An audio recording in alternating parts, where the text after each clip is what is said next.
धर्मांतरण का खलनायक। जैसे जैसे धर्म परिवर्तन के धंधेबाजों से पूछताछ आगे बढ़ रही है, वैसे वैसे नए खुलासे हो रहे हैं।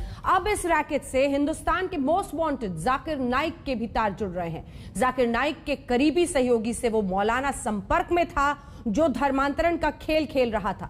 इस खेल में विदेशों से बड़ी फंडिंग का भी खुलासा हो रहा है। हमारे साथ डॉक्टर संबित पात्रा, राष्ट्रीय प्रवक्ता भारतीय जनता पार्टी के चर्चा में शामिल होंगे। अनुराग भदौरिया होंगे समाजवादी पार्टी की तरफ से, और भी कई मेहमान हमारे साथ जुड़ रहे हैं। अतीकुर रहमान को आप देख रहे हैं, और MPCI के तस्लीम अहमद रहमानी हमारे साथ चर्चा में जुड़ेंगे। इससे पहले कि हम चर्चा की शुरुआत करें, आपको अपनी ये रिपोर्ट जरा दिखाते हैं।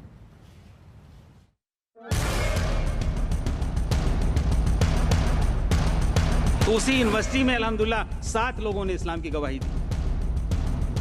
इस दीन के पैगाम को, इस कुरान और सुन्नत की तालीम को वहां तक पहुंचाना है जहां तक अल्लाह तबारक तआला की तौफीक हासिल होगी। मैंने इंग्लैंड 18 मरतबा इंग्लैंड जाना हुआ। ये तमाम उम्मते मुस्लिमा का ये यूनैनिमस यूनाइटेड एफर्ट है जिसको सबको मिलकर करना है।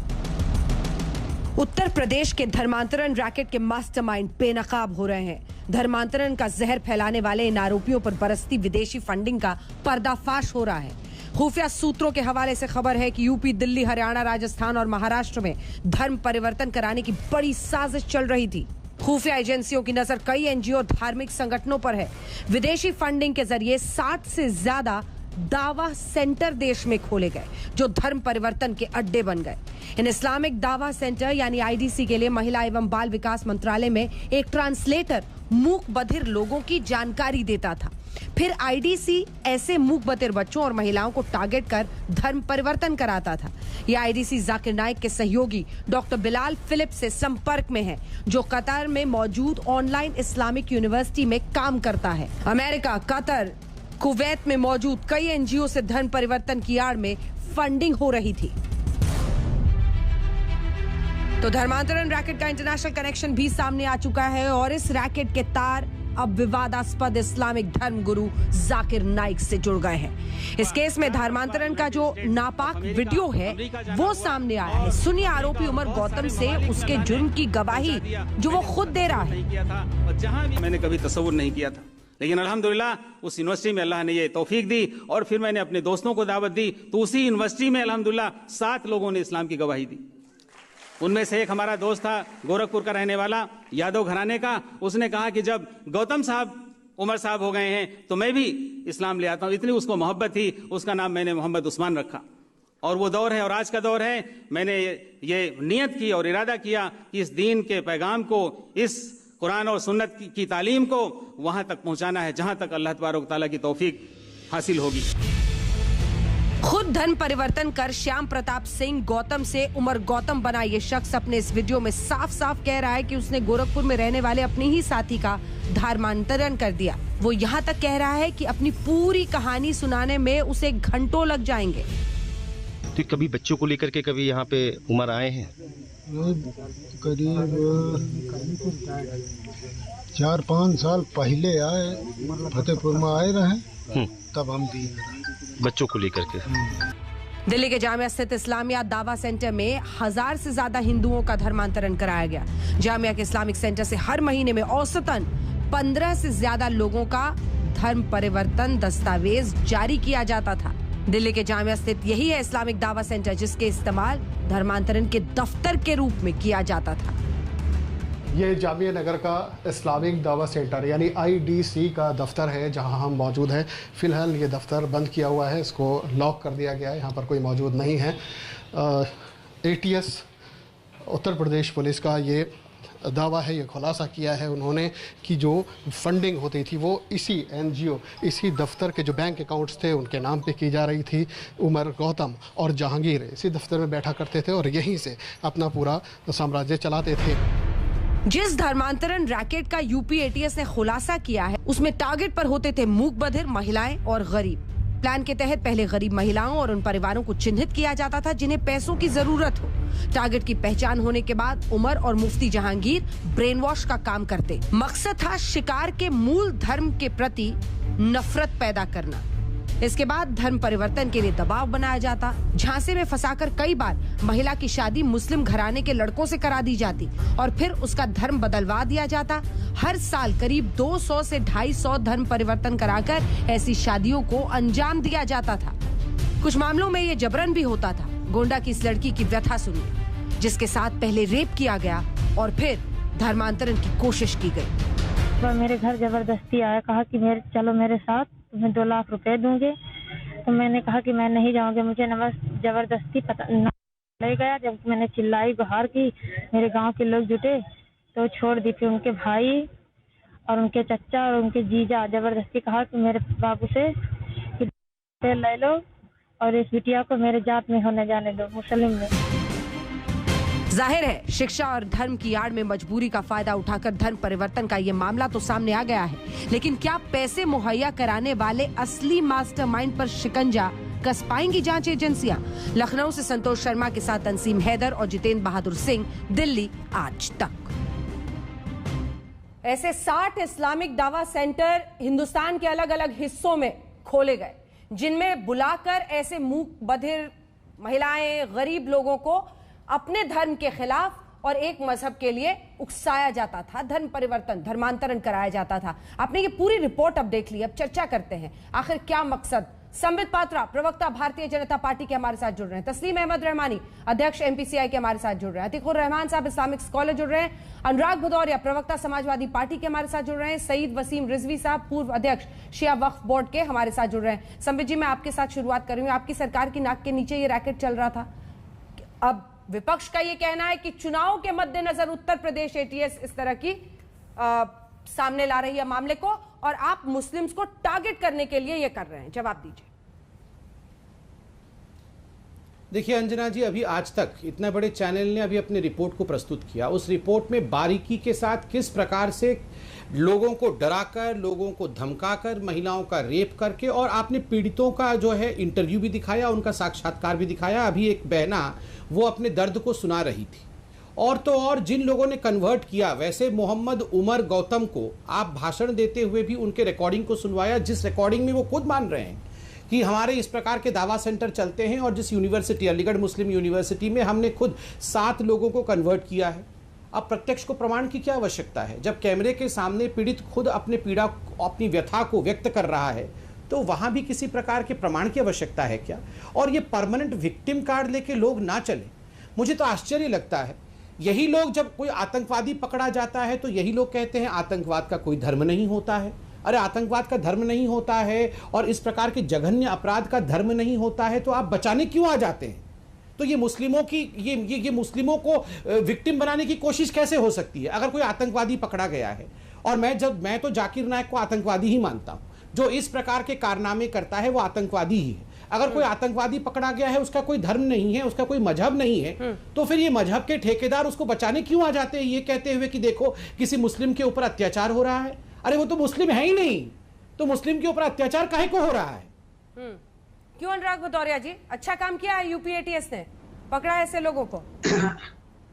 अंजना जी, अगर आप कल्पना कीजिए यही घटना पश्चिम बंगाल में हुई होती, महाराष्ट्र में हुई होती, तो संबित पात्रा बिना नाश्ता किए सुबह सुबह से चिल्ला रहे होते और थिएटर कर रहे होते। थिएटर करता ना, वैसे चिल्ला चिल्ला के बोलते होते, अरे इस्तीफा देना चाहिए भाई, मुख्यमंत्री को इस्तीफा दो, पश्चिम बंगाल की मुख्यमंत्री इस्तीफा दें, महाराष्ट्र की मुख्यमंत्री इस्तीफा दें। अरे भैया, ये घटना उत्तर प्रदेश में हुई है तो इस्तीफा क्यों नहीं मांग रहे हो भाई?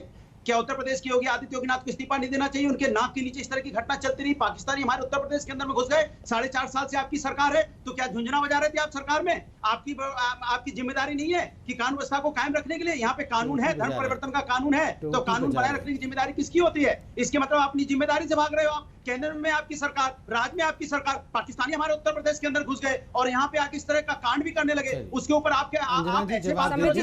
कोई छोटी घटना हुई हो, ये जिम्मेदारी आपकी है। और पुलिस की जिम्मेदारी, इसके मतलब पुलिस की देखरेख में हो रहा है, पुलिस मिली भगत है इसके अंदर में, क्योंकि पुलिस को सब पता होता है किस गली में क्या हो रहा है, किस गली में कौन सा शराब माफिया है, किस गली में कौन सा माफिया है, किस गली में कौन सा रेपिस्ट रहता है, किस गली में कफन चोर रहता है, पुलिस को सब पता होता है। फिर आपने पुलिस ने क्यों नहीं, तो 4.5 साल से क्या कर रही है पुलिस? यही तो मैं पूछना चाहता हूँ। यूपी एटीएस की जाकिर नाइक से लड़ाई हो गई, इसलिए पकड़ लिया।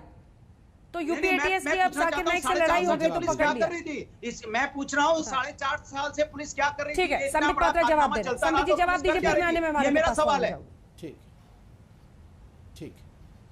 देखिए अंजना जी, मुझे तो बड़ा आश्चर्य लगा। मुझे लगा था ये कहेंगे कि हम तो विक्टिम बन रहे हैं, मगर ये तो कह रहे हैं कि वाकई पाकिस्तानी घुसे हुए हैं। ये तो हमसे भी एक कदम आगे गए हुए हैं, अच्छी बात है। इन्होंने कहा पाकिस्तानी आकर यहाँ धर्मांतरण का काम, यहाँ पर ये जो मौलाना है और ये सारे जो ग्रुप के लोग ये पाकिस्तानी हैं। अनुराग जी बहुत बहुत धन्यवाद।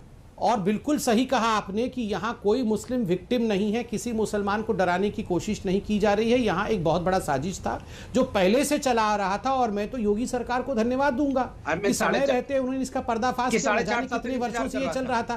पहले तो अनुराग भदौरिया जी यहाँ मुस्लिम को विक्टिम तो नहीं बनाया है ना, आप मानते हैं ना? 4.5 साल तक पकड़ूंगा नहीं। अनुराग जी सुन तो लीजिए, आप ऐसे हमेशा अरे भाई अंजना जी जैसे चाबी देते हैं ना खिलौने को, वो नॉन स्टॉप रुकता नहीं। अनुराग जी का वैसे ही हो जाता है, वो चाबी भर देते हैं उसके बाद ये रुकती है नहीं। रुक जाइए ना, आपसे से बातचीत कर रहे हैं ना, बातचीत कीजिए ना।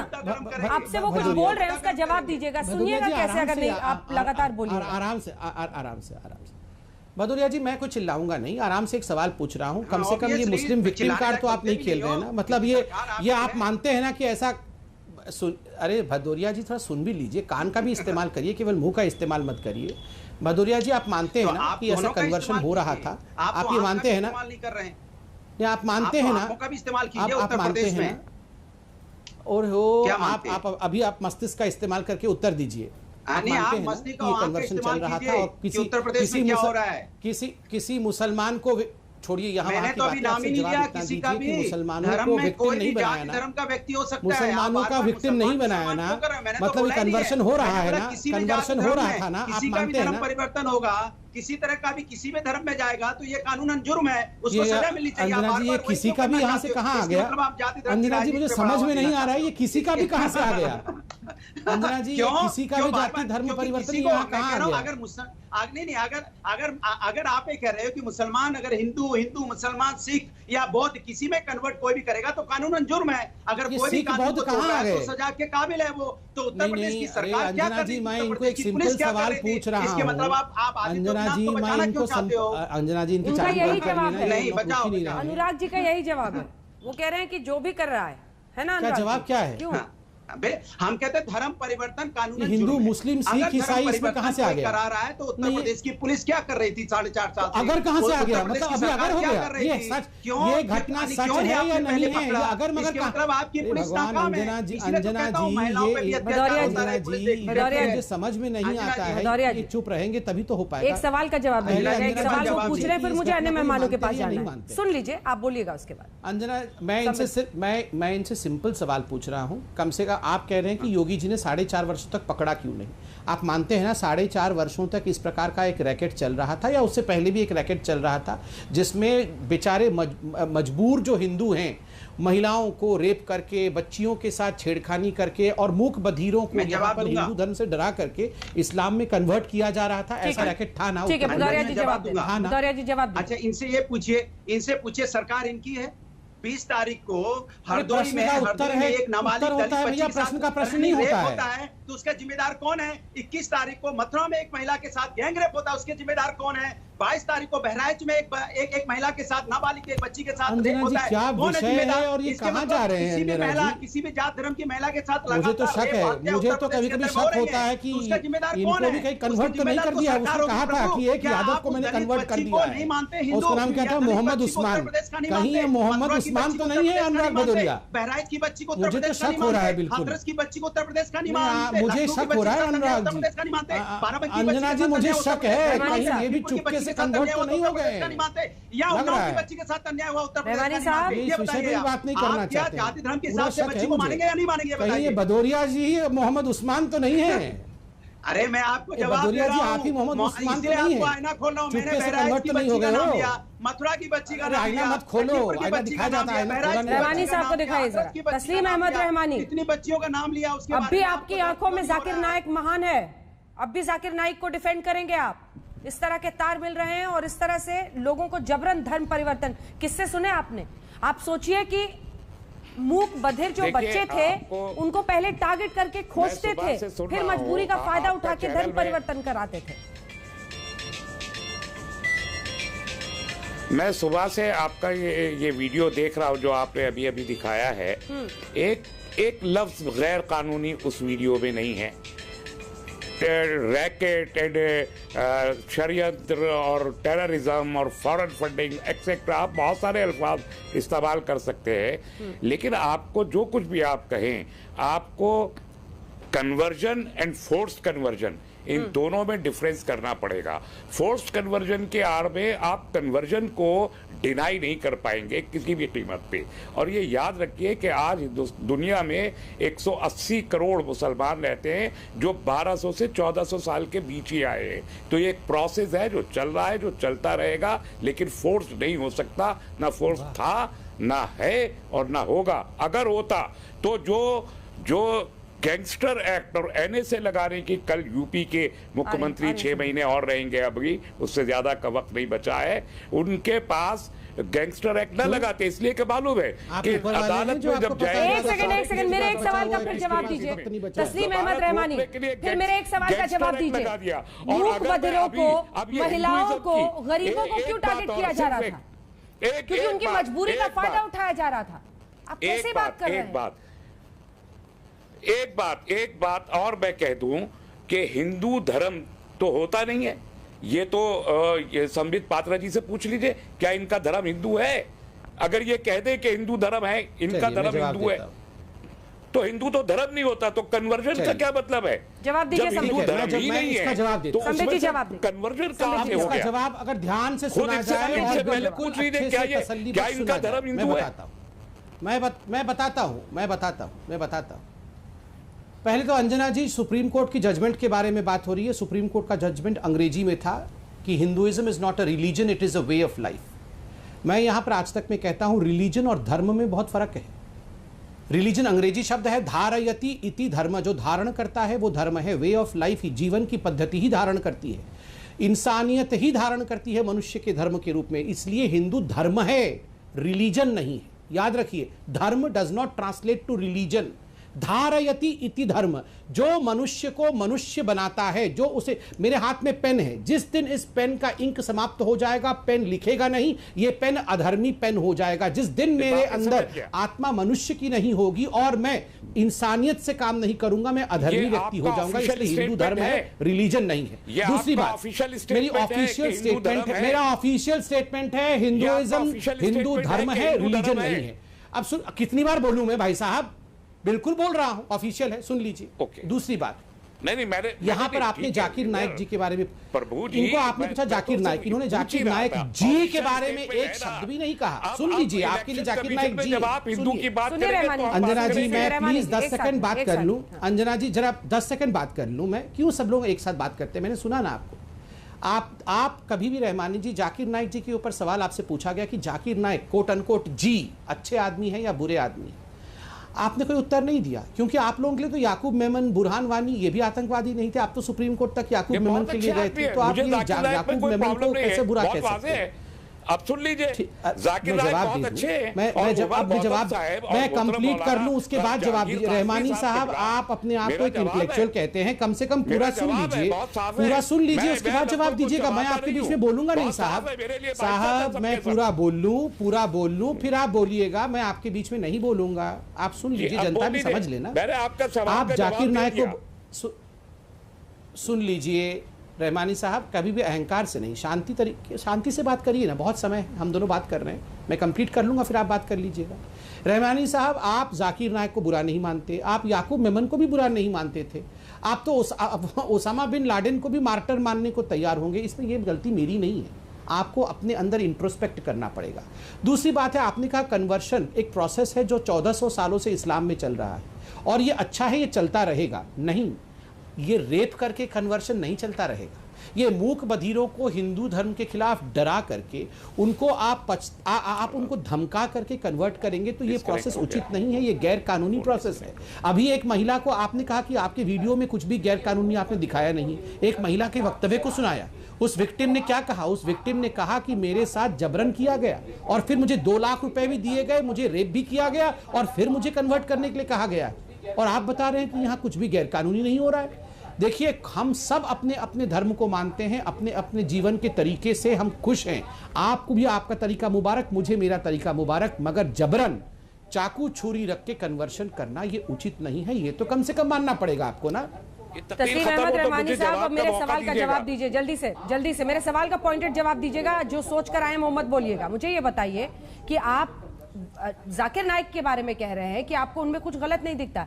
जिस शख्स की इंडियन एजेंसीज को तलाश है, इस्लाम में जो वांटेड है, एक सेकेंड सवाल सुनिए, इस्लाम में सवाल सुनिए, कन्वर्जन की सजा बहुत है रहमानी साहब, इस बहुत वाज़ेह लफ्ज़ों में कह रहा हूं। जिस पर ये आरोप है, जिस पर धाराएं लगाई गई है कि वो नफरत फैला रहा था हेट स्पीचेस के जरिए। आवाज नहीं जा रही क्या इनको?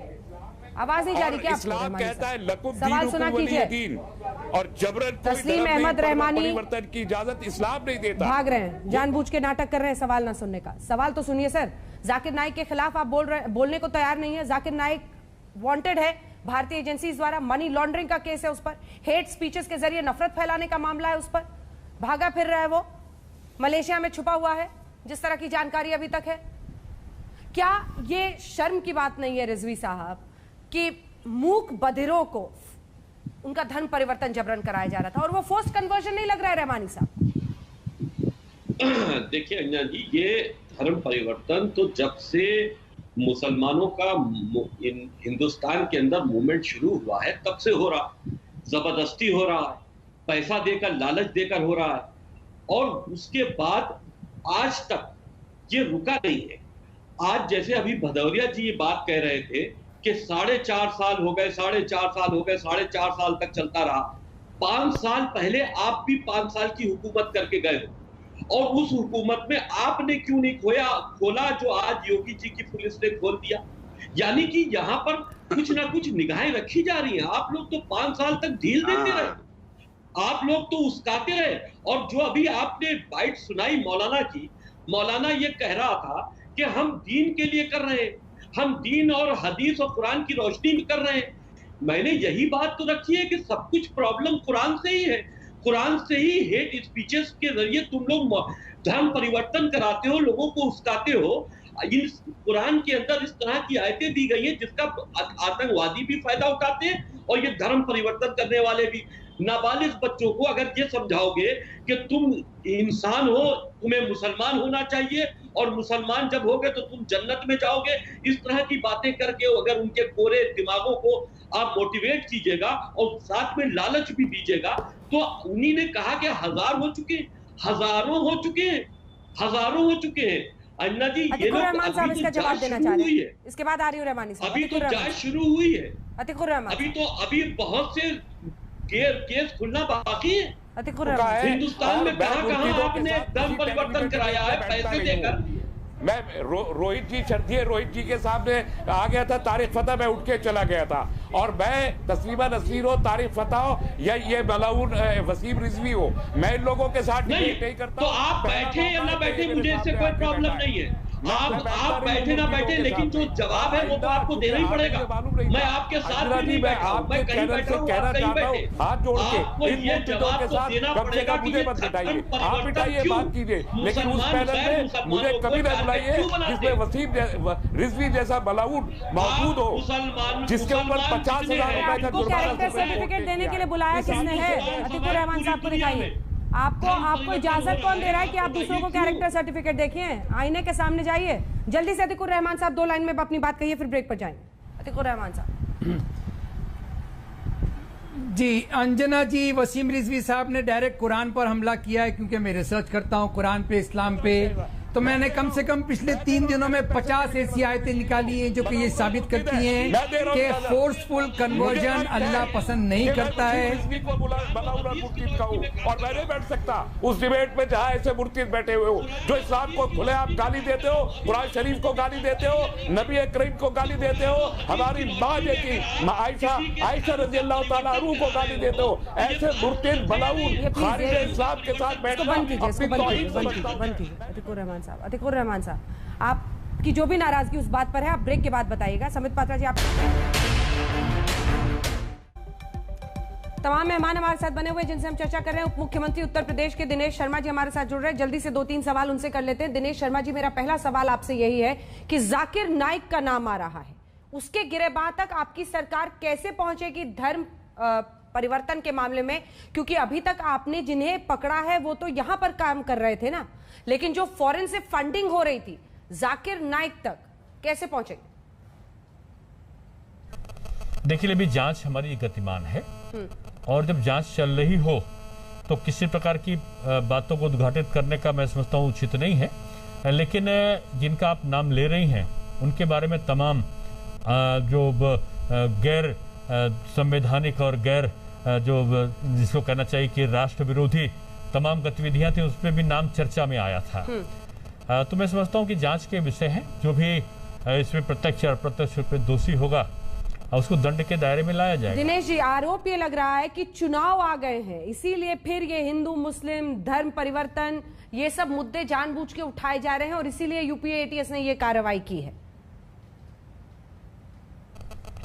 हमारी सरकार पारदर्शी है और जिसको कहना चाहिए संविधान को मानने वाली है, और इसका सबसे बड़ा सबूत विपक्ष हमसे क्या मांगेगा?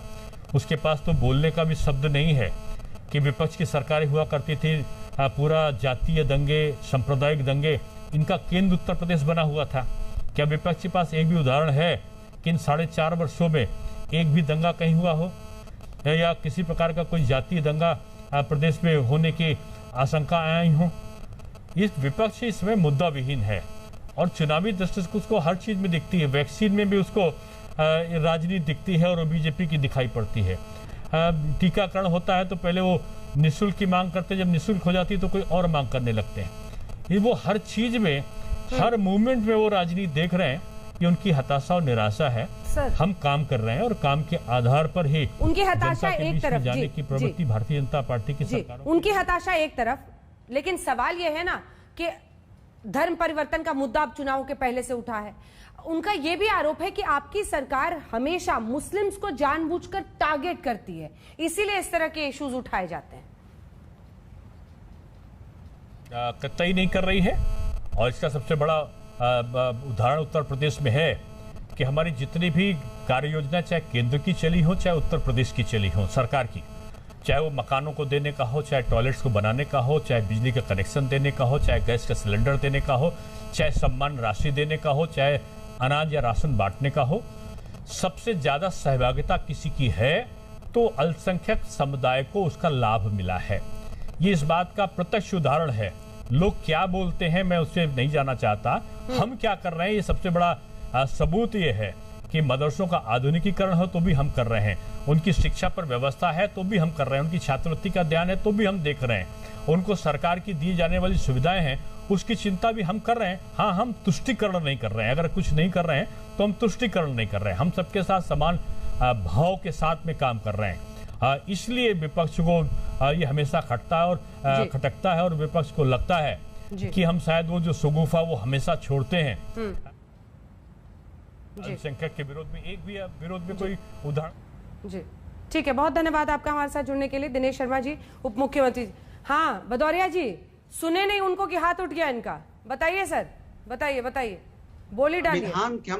उन्होंने कहा हम संविधान को मानते हैं। अरे भैया, संविधान में कहाँ लिखा है कि जिला पंचायत सदस्यों को आप डीएम एसपी के माध्यम से उनको उठाएंगे? अगर वो नहीं मानेंगे तो खरीदोगे, उससे भी नहीं मांगो तो उनका घर गिरा दोगे, उसके बाद उनको किडनैप करके ले जाएगी पुलिस और किडनैप करके ले जाके उसको रखेगी कि नहीं भाई आपको डराई धमकाएगी, आपको हमें अध्यक्ष बनाना है क्योंकि हमको 60 से ऊपर अध्यक्ष बनाना है, चाहे कोई भी ताकत हमें इस्तेमाल करनी हो। ये तो संविधान नहीं सिखाता। संविधान ये भी नहीं सिखाता कि दलितों पर अत्याचार अगर बढ़ा है तो आपकी सरकार में सबसे ज्यादा बढ़ा है, और संविधान ये भी नहीं बताता कि उत्तर प्रदेश के अंदर में सबसे ज्यादा असुरक्षित महिलाएं हैं, और ये भी नहीं संविधान सिखाता कि लगातार उत्तर प्रदेश के अंदर में जो महंगाई बढ़ी है, बेरोजगारी बढ़ी है, यहाँ पे कोरोना से लोगों की मौतें हुई है, उनके बारे में आप चर्चा नहीं करोगे। आप मुद्दों से ध्यान भटकाने के लिए तरह तरह के नए मुद्दे लेके आओगे। ये तो संविधान नहीं सिखाता। ये भी संविधान नहीं सिखाता कि आप कफन चोरी करके भाग जाओ, लाशों को छुपाने के लिए ऊपर से कफन चोरी जवाब देना चाह रहे हैं संबित जी। संविधान ये भी नहीं आपको बताता कि आप जनता के साथ झूठे वादे करो, उसके बाद चाबी तो बंद है, उसके बाद ही बताऊंगा ना, ये बंद ही नहीं होते काम कर दिए। तो आप संविधान को नहीं मानते हो, आप जनता को ठगने का काम करते हो वोट के माध्यम से। आप जनता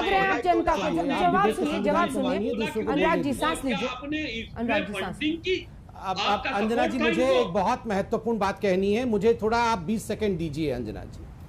मुझे अंजना जी पता नहीं रहमानी साहब डिबेट से चले गए हैं या हैं, मगर मैं एक बहुत महत्वपूर्ण बात यहाँ कहना चले गए। आज आपने देखा होगा तमाम अखबारों में भी कोई बात नहीं, संविधान पे बात करो ना, संविधान पे जिला पंचायत सदस्यों को खरीद रहे हो। मैं टोटी पे भी बात करूंगा, संविधान पे भी बात करूंगा। अंजना जी जरा टोटी बंद कर दीजिए, नॉन स्टॉप पानी बहता रहता है। इनके आश्वासन मंत्री भदौरिया जी जवाब सुनिए, देखिए बारी बारी से बोलिए। आपकी बारी में किसी ने नहीं टोका ना, अनुराग जी किसी ने नहीं टोका, सुन नहीं पाते हैं। देखिए जब भी तर्क और दलीलें कम पड़ती हैं तभी इस तरह से निजी अटैक का सहारा लिया जाता है, तभी एक दूसरे के ऊपर बोला जाता है। ये हमारे दर्शक समझने लगे हैं। सवाल पूछे, सुई को वहीं पे क्यों घुमाना है सर? जवाब तो सुनिए मिस्टर पात्रा। देखिए अंजना जी, मैं एक बहुत महत्वपूर्ण बात करने वाला हूं। अंजना जी, अभी जाकिर नाइक को सपोर्ट करते हुए हमारे जो रहमानी भाई बैठे हुए थे वो उठ के चले भी गए। आप देखिए आज अखबारों में एक बहुत महत्वपूर्ण बात छपी है, ये जो मूक बधिर बच्चों को कन्वर्ट किया जा रहा था, इनको आत्मघाती हमले के लिए भी तैयार किया जा रहा था, ऐसी आशंका जताई जा रही है और इसी दिशा में इन्वेस्टिगेशन भी चल रहा है।